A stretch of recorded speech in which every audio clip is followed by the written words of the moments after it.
Well, the Bankhead Tunnel is back open tonight after yet another crash that happened this morning when an oversized truck tried to enter the tunnel. Here we go again. This time the trailer was actually cut in half. Take a look. The body of the truck detached from the rest of the vehicle after the collision with the tunnel.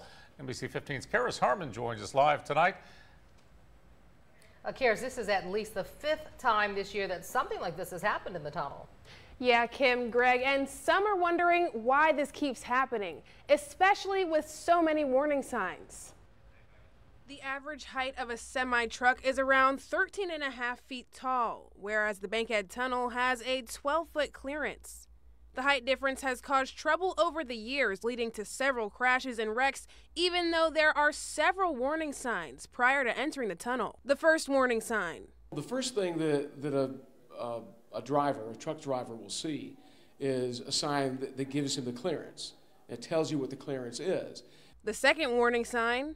Then once they pass a certain point, a siren goes off. That siren goes off, lights go off, stop signs emerge. The final sign, Gordon says, is a hanging metal strip being deployed down and onto the top of the truck.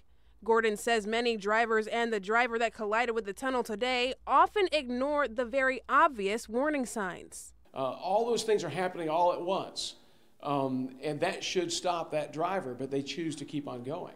Wayne Wright is a driving instructor at Premier Driving Academy. He says truckers should always know the height of their vehicle, and for the truck to get torn in half, the driver was going way over the speed limit. Way too fast. I mean, that takes a pretty strong leg to rip that trailer in half like that. So he's just running too fast and not paying attention. Gordon says typically after these kinds of crashes, the first thing the driver says to police officers is that the navigation app took them that route. But the apps have no way of telling the heights of certain clearances. All those companies that do the navigation for those apps, ALDOT and the state is talking to them. It's a process. And what the hope is that in the future, maybe those apps will give you the warning, a verbal warning as well, because people are just distracted. Gordon tells me the tunnel is inspected after every crash. Again, the Bankhead is now open and safe to drive through. Greg?